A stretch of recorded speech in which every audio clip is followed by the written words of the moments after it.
Yeah! Welcome back to the Knicks Recap Show. JD, you are here with me, AlphaDog Bets. Like I said, I'm here with my guy, JD. And JD, I'm fired up. What a fucking Knicks win last night. I know we normally do this show where I ask you how you're doing. How's your day going? How's the weather outside? I don't give a fuck today. It's about the Knicks. What did you think about last night's game? And I guess, how are you today? Man, I am doing well to start off with. Man, last night's game, it was two things. I mean, the Knicks played well. The Knicks definitely played really well, and it looks like the Pacers just I don't even know what they did. It was crazy. For that type of game, that's not it's not one of those where you just kind of take off. But it looks like they just kind of took off. It was crazy. It was absolutely crazy. So yeah, it was like definitely weird, man. 100%. It was definitely really weird. For me, it was an interesting game. I mean, we talked about it on the show. I only had one thing wrong when I talked about the game. I did think Mikal Bridges would have a big shooting night. Unfortunately, he never took three-pointers in this game. I think his first one came at the end of the first. It was a half-court buzzer-beater attempt, and then he took one late in the game. So we did think he was going to hit his threes prop. He unfortunately didn't, but I came on here and told you guys as well that Jalen Brunson under was the number one bet prop of the day. And that went over. He did get 32 points. He did have a big game like we predicted. The Knicks also came out and played their best game of basketball in this series. They played a 48-minute game, and not just on the offensive side, because they've had some good offensive games. They played a good defensive game last night for the first time all series. What'd you think of the defensive effort, JD? And I thought that made the biggest difference in the game. So what I noticed is what the Knicks were doing, instead of waiting till Halliburton crossed the half-court line to pick him up, they were D'ing him up about 75% of the way down the court. They were bumping him, making him use effort to get up the court. And then when they finally would get ready in the half-court offense, there'd only be about 15, 16 seconds left on the shot clock, which really neutralizes their up-tempo game style. What'd you think about what the Knicks did in the adjustments on the defensive end? I mean, yeah, it was great. I don't know why they've waited this such long. It's about time. It's about time. I mean, you and me and Hefe and everybody in the world has seemed to know like that's what they had to do. Yeah. So I don't know why it's taking them this long to actually do it. 100%. Yeah, like I said, they like finally did it. Yeah, it was good to see as well. I think if they can continue doing that, the Pacers this next game, as far as pressure, they're gonna actually feel pressure for like really the first time, and I'm going to be very interested to see how they handle that.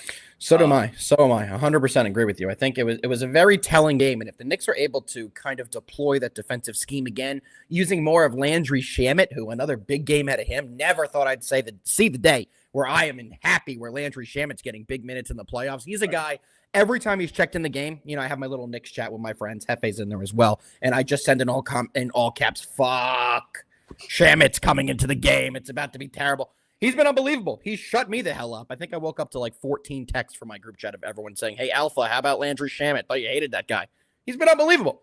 One other thing that I've noticed is when Josh Hart's on the court, the Knicks have been playing terrible. I believe the Knicks were -6 with him on the court yesterday. With him off the court, they were +18. So Tibbs has been making good rotations, using Shamet. Other lineups like DeLon Wright have been working. So good for the Knicks. Excited to see what happens in Game 6 tomorrow afternoon. Let's go over to the comments, JD. Joseph is here saying, how about those Blue Jays? That was one of my big plays last night. We did have the Blue Jays -1.5 at +125. They won by 300 runs. I believe it was 12-0. It was never even a game. Red Hot Take is here saying the same thing I did, JD, that it's weird seeing you without your glasses on. I'm not going to lie. It's a little odd. Yeah, no, what did I say when I first came into the room and saw you this morning? I said, why do you look different, JD? I said, yeah, you were just like, you look different. Yeah, I'm used to seeing you one way, so it's a little different here, but JD's got the contacts. He still has perfect vision. He's here, seeing the board well. Our guy, J-Bo, is here as well. What's up, J-Bo? We appreciate you tuning in as always.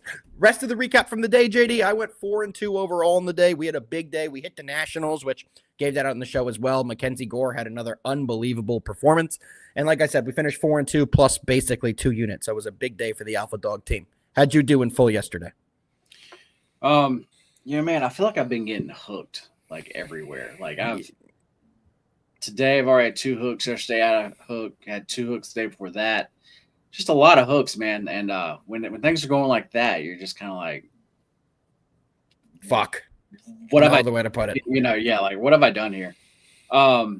We had the Rays and the Astros over. That was a big play for us. That ended up being just completely like sweat free. What? Breaking news: the Rays just optioned to AAA Chandler Simpson, the guy who has 11 stolen bases in his last 12 games, who's been an absolute menace on the base path and has been absolutely fantastic. I believe he's hitting in the high 260s, low 270s, and they just optioned him to AAA. What are you doing? Definitely need to look into that one. That just happened. It just happened. So if you guys are following, if you guys follow Underdog MLB, they just posted it. They posted it at 12:04. It is 12:06, so 2 minutes ago. There are over 100 comments of people going absolutely crazy. Yeah, he's stolen 5 bases in his last 2 games, and he's leading the league in stolen bases over the last 2 weeks. He's been the difference maker for that team. Sorry to cut you off and I just so shocked when I got that alert. I'm going through here. Every single comment is people pissed off, mostly Rays fans. Interesting decision for the Rays there, JD. Definitely is. Yeah, that's something that's definitely to look into, because I mean, like, it sounds like that actually like they're trying to make room for actually somebody. So wondering what that is. So. I'm trying to pull up here. I want to pull up his stats because it's so baffling to me right now, because he's been one of the reasons I've been playing their overs. He single-handedly scored 2 runs because he stole 5 bases last night. He's truly been phenomenal. I'm looking who they have who's coming back today.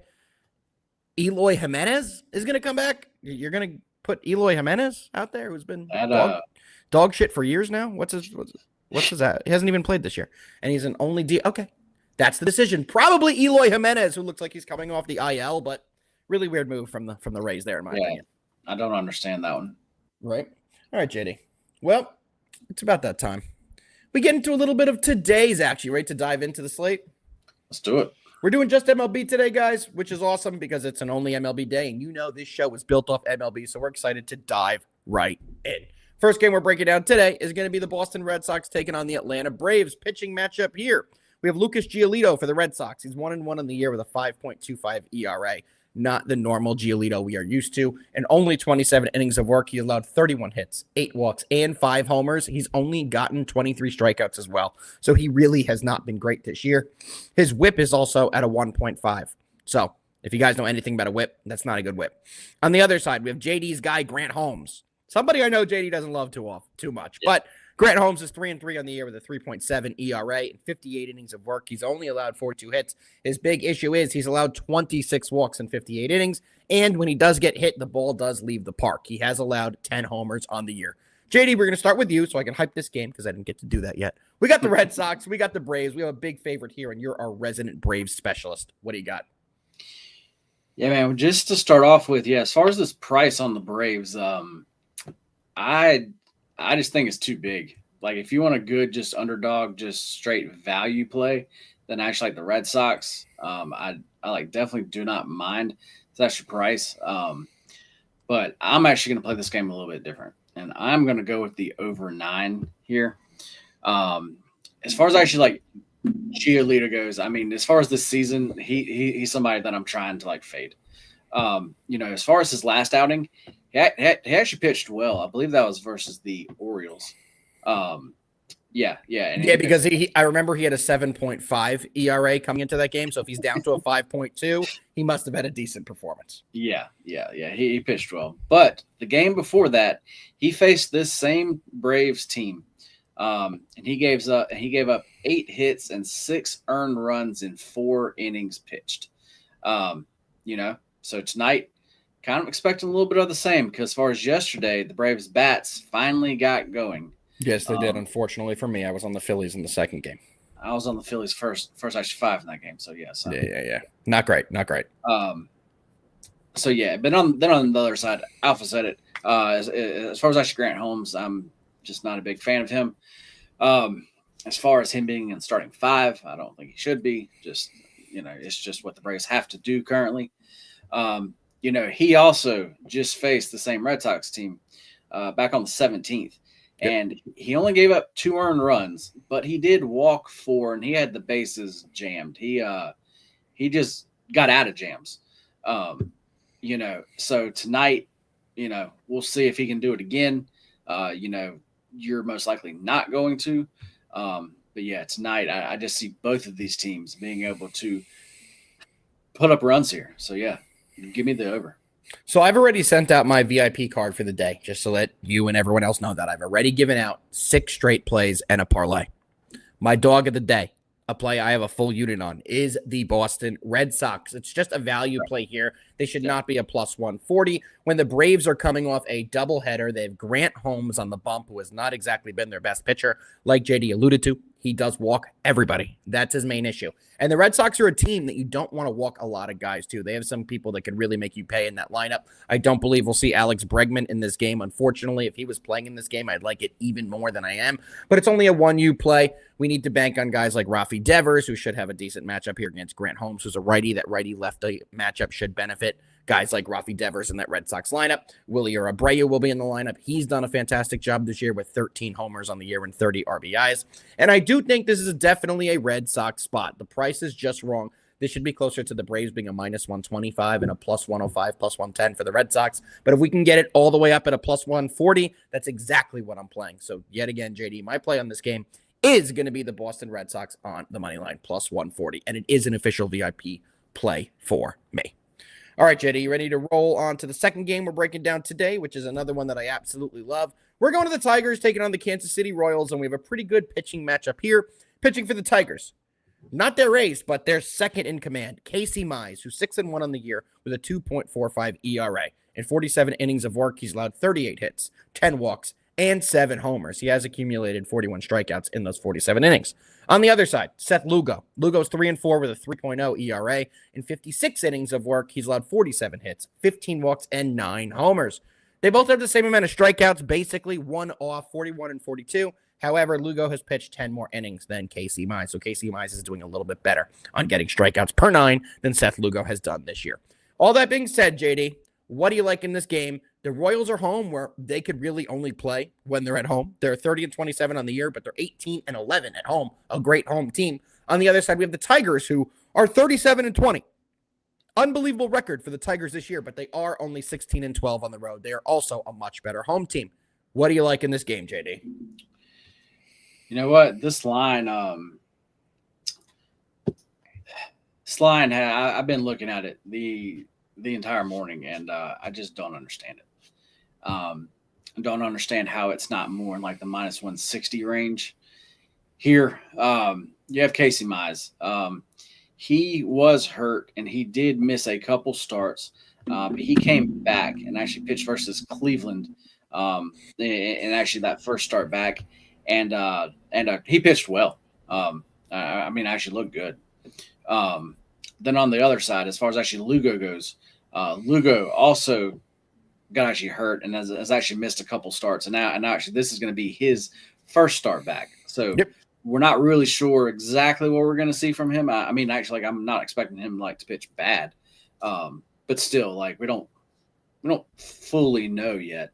But as far as Casey Mize, when you look at the Royals' numbers actually against him, they look really good. But the sample size is extremely small. Yeah.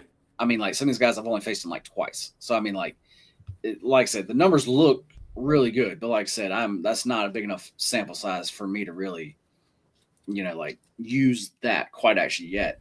Mm-hmm. So for me, Casey Mize, as far as starters go, you have the better starter there. As far as bullpens, they're not far off, but actually the Tigers have the better bullpen. Absolutely. Then as far as the lineup, the Tigers have the much better lineup. And we can get them at minus 120. I don't know. If it's a trap, then I'm going to fall right in it. But just give me the Tigers here, man. This line, I just don't understand. Yeah, I do think the Tigers ultimately win this game, but I think the line is based off how good the Royals are at home and how 500 ball clubby the Tigers are on the road. I think that's a big factor in this game. I'm also taking that into account when I made my official pick in this game, so I have another VIP play on this game. I did just tweet that out. I'm on the under 8.5. I do think this one will stay low. I do like the big pitching matchup here. Seth Lugo has already faced this Tigers team. He went nearly 7 innings in their first matchup about a month ago, and that game ended 3-1. He did a very good job with the lineups, and these two teams have been playing a ton of games to the under. Let's take a look at their recent performances. The entire Tigers' last 4 games have gone under this number pretty easily. Last game, 4-3. Game before that, 3-1. Game before that, 3-1. Game before that, 5-0. They've had very low-scoring games. On the other side, Royals last game, 3-2. Game before that, 7-2. Game before that, 7-4. The only one that would have went over this total. Then the game before that, 2-1. Game before that, 5-4. So we're seeing both of these teams playing 4 of their last 5 games under that 8.5 total, and I think we're going to see that play out exactly here. JD, what do you think about the under in this game? That would be the only way I could go back to my time. Wow, Ghost is back, bro. Ghost is back. Hopefully, when I move in like about a month, that'll not happen. Be fantastic. Let me look at something here. Let me see where I actually have it numbers wise.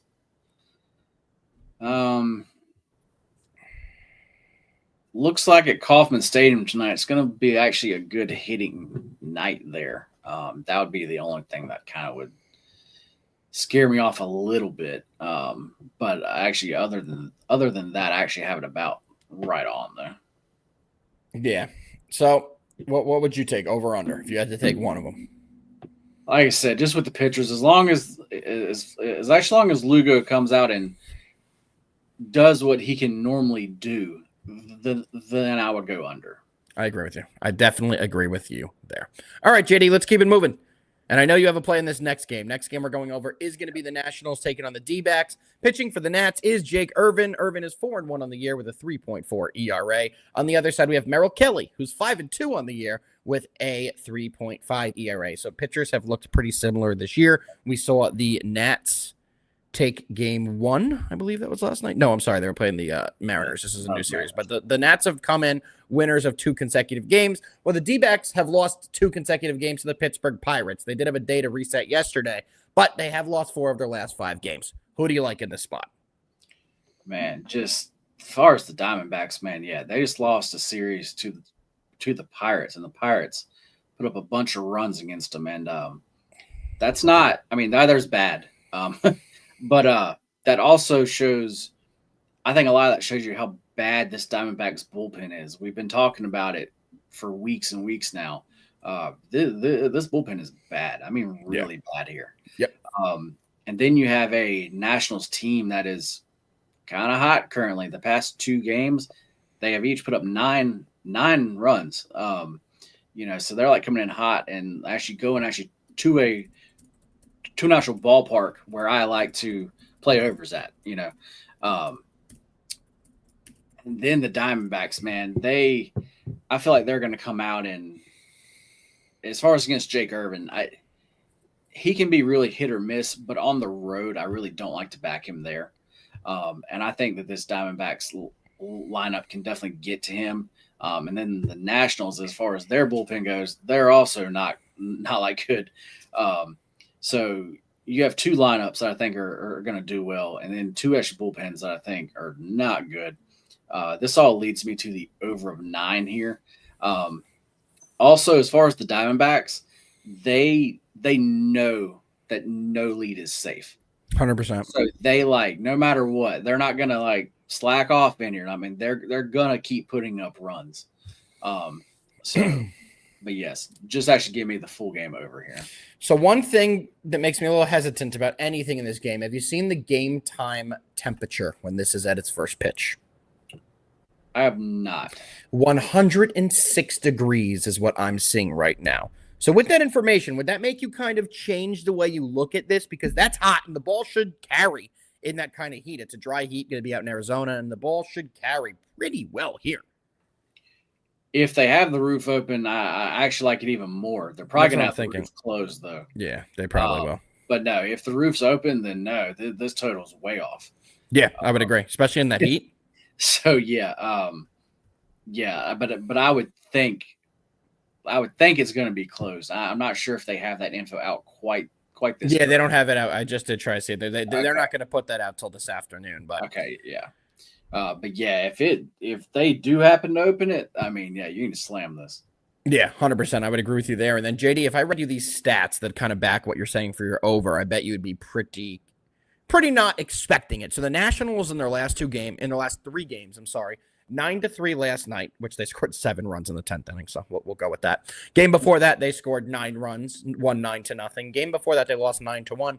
This Nationals team is playing like an overs team, which is pretty odd. Usually they're one of the better unders team in baseball, but they're an overs team this year. Their offense has done better than expected. They've hit a decent amount of homers, and their average isn't as bad as I thought it would be at this point in the season.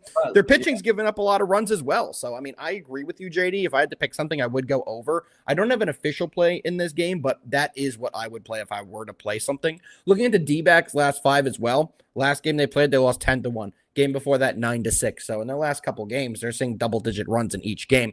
Game before that was 5-0, but outside of that, they've had a lot of high-scoring games. So JD, I'm with you. If I had to take something in this game, I definitely would take the over, but it is no play from me. All right, JD. Also, we have one just real quick, as far as the D-backs, I mean, as far as the starting pitching goes, they clearly have an edge there. So I mean, if you wanted to play them on the first 5, I actually wouldn't mind that. Just after that, this game could get just be a messy game. Yep. So as far as the full game, as far as laying this kind of price with the Diamondbacks currently, I just can't. So yeah, if you're actually looking for an actual side here in this game, then I would go on the first 5. Yeah, there we go. I like that as well. All right, JD, I did just tweet it out, but I think the game of the night is the next one we're going over. And guys, we are going to talk a little bit about the Knicks Pacers after we do get into this one. So we are going to still talk about it. It's the last show of the week, so we didn't want to leave you without talking about game 6. But before we do, we're going to the game of the night. And my favorite play of the day is in this game. We do have the Yankees. We have the Dodgers. The Yankees are coming in 35-20 on the year. They're 17-11 on the road. And a big thing to note for this Yankees team is that they are rested and they have their entire bullpen ready to go for this series. The Dodgers, they're 34-22, but they're 19-8 at home, one of the best home teams in baseball. So you'd think, the Dodgers are at home. They're probably going to crush the Yankees in the series, but let's go to the pitching matchup in this game. We have Max Fried on the bump for the Yankees, and he has been one of the best pitchers we have seen in New York in recent memory to start a season. He is 7-0 on the year with a 1.29 ERA. He's got a 0.9 whip as well. In 70 innings of work, he's only allowed 3 homers. Let me repeat that. In 70 innings of work, he's allowed 3 homers against him this year. That is unbelievable. He's also got 67 strikeouts in 70 innings. So if we could do a little simple math there, he's right about 1 strikeout per inning, and he's only allowed 16 walks. So that's the Yankee starter. On the other side for the Dodgers, they have Tony Gonsolin. Gonsolin has been okay, not great. He's 2-1 on the year with a 4.7 ERA. He's got a 1.45 whip. He's only pitched 25 innings, and in those 25 innings, he's allowed 4 homers. So Max Fried has pitched, 70 minus 25, 45 extra innings over Tony Gonsolin and has allowed less homers than him. Pretty crazy there. JD, we're going to kick it over to you. People could probably tell where I'm going with this game, but the Yanks are a slight favorite on the road against the Dodgers. What do you got? And man, the first thing I noticed, as far as I noticed from what I've seen, as far as just a lot of cappers, is playing the over here. I've seen a lot of people playing the over, and I was wondering. I was like, don't like that. I was trying to figure it out, but then after digging into it, I see what some people are seeing, some trends. Dodgers at home, they're a huge. I figured it out, but guys, this is Max Fried on the mound. Mm-hmm. Y'all know I can't. It pains me that he's on the Yankees now. I love that. I love that it pains you for that. But Max Fried is my guy. He's so fucking good, man. He's currently the second favorite to be the AL Cy Young Award winner. The favorite being Tariq Skubal at a minus 125. Has to be number 1. Yeah. Because both of them, the numbers and stuff that they're putting up are just insane. But yeah, guys, But the one thing that you said, though, that really stands out to me is the Yankees are rested. They have the bullpen. They had the day off yesterday, and they were already in town. So you think it's like a travel spot, but this is not a travel spot. The Yankees have been chilling here. So they're like well rested, all that. So yes, Yankees, as far as the full game, I definitely like that. But I just want to keep the bullpens out of this, man. I just want to stick with the Yankees on the first 5 here. Yeah. I just want Fried. I like don't care what happens the rest of the game. I just want to back Fried because as far as the starting pitching advantage, they have a big one here. I got the first 5 on the money line at minus 125. I think that is cheap. I mean, it's because of who they're playing. I mean, as far as their lineup is obviously very good. Yep. Like actually all of that. Like I understand it, but when you really dig into numbers, this is a cheap price. 100%. If you do like the over, I would stick with a Yankees team total here. I do like, especially at 9 now. Like it's been better than 9. I do not like over that.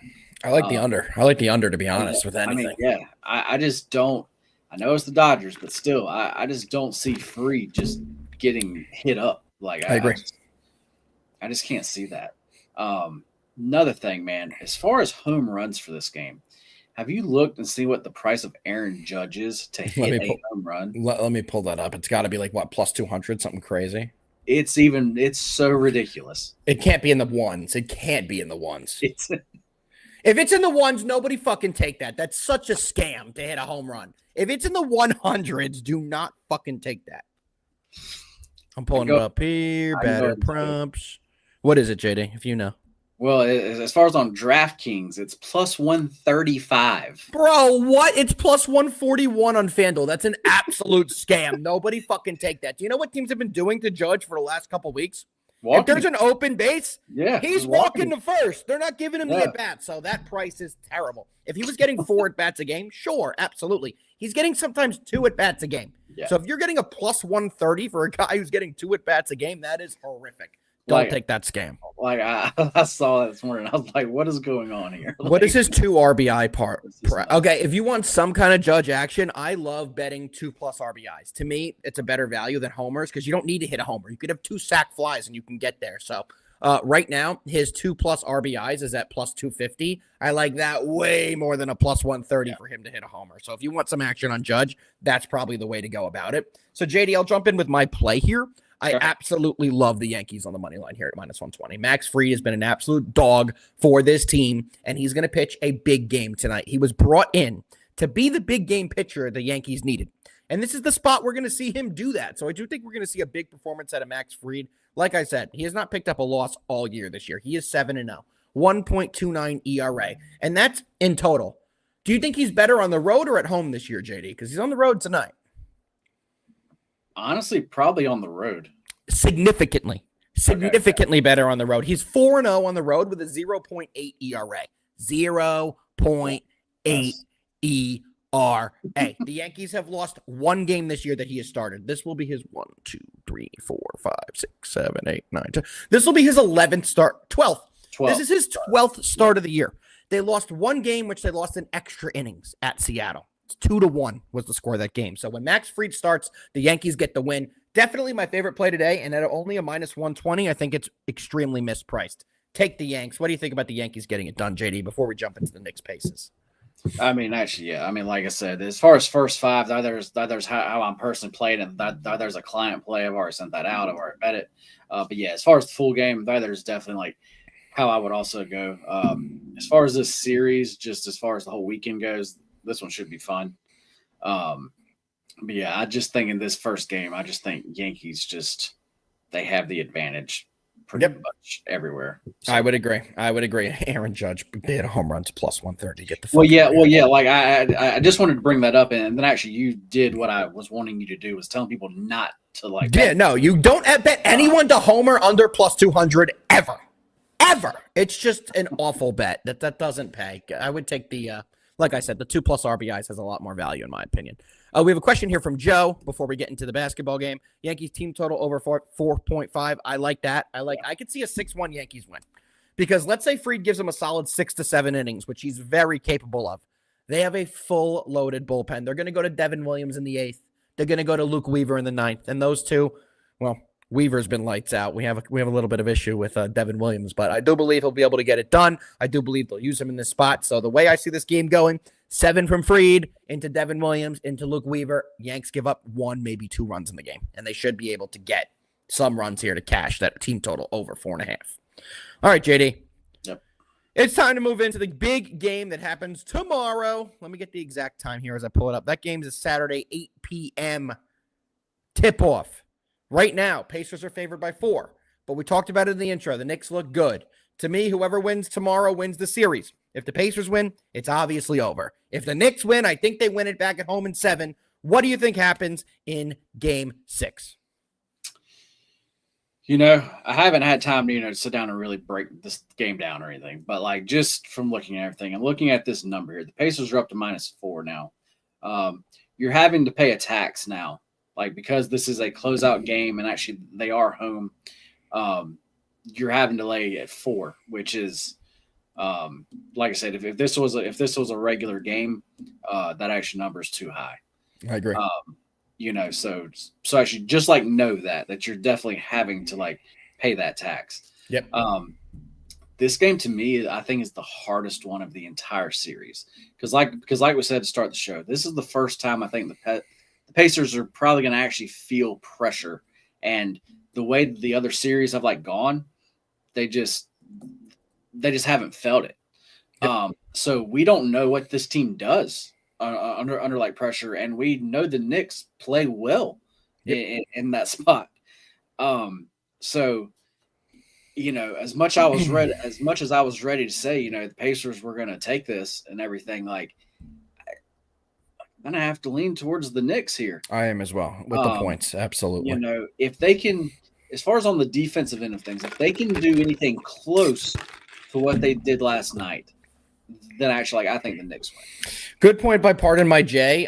I feel the same way. I'm obviously a Knicks fan, so you guys know where I'm probably heading with this one. But he looked awful last night. He only took 7 shots. He made 2 of them. Yeah. He's not a scorer. Like, he could put up points, but I believe he averaged around 18 points per game in the regular season, and I believe it's around 18.5 in the postseason, if I'm not mistaken. He's a playmaker.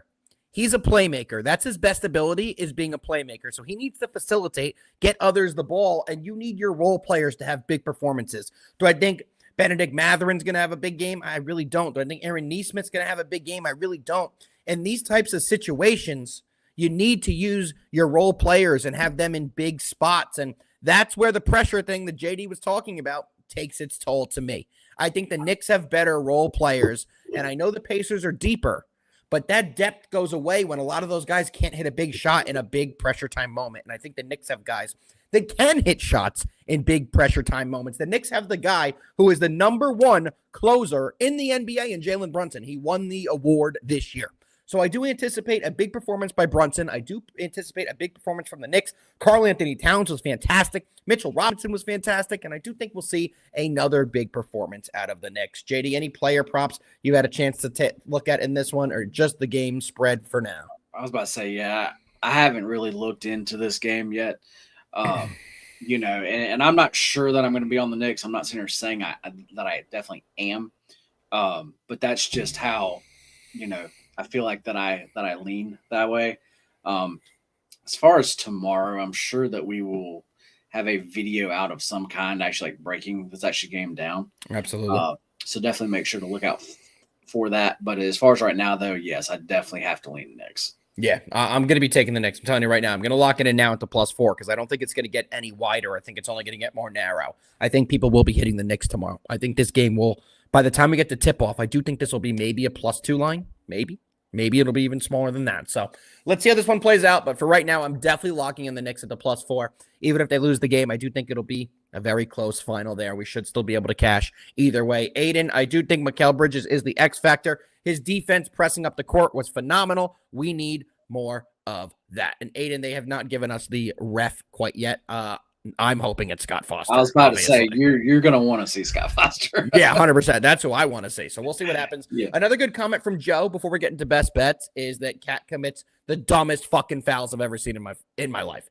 He gets in foul trouble from just reaching out and grabbing someone out of frustration. He just makes so many stupid plays that hurt this team. But when he's on the court, he's been an absolute difference maker. So hopefully he could stay on the court tomorrow to help us cash our play. All right, JD, 800 still rocking with us on a Friday. Ready to dive into our best bets of the day? Let's do it.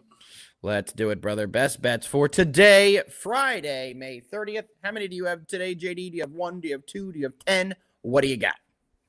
Well, as far as on the sheet, we're going to have 1. If you go back and listen, if you actually listen to us, you go back, I can go ahead and tell you, I could have all these plays that I've given out as actually best plays. They all grade out for me extremely high. Yeah.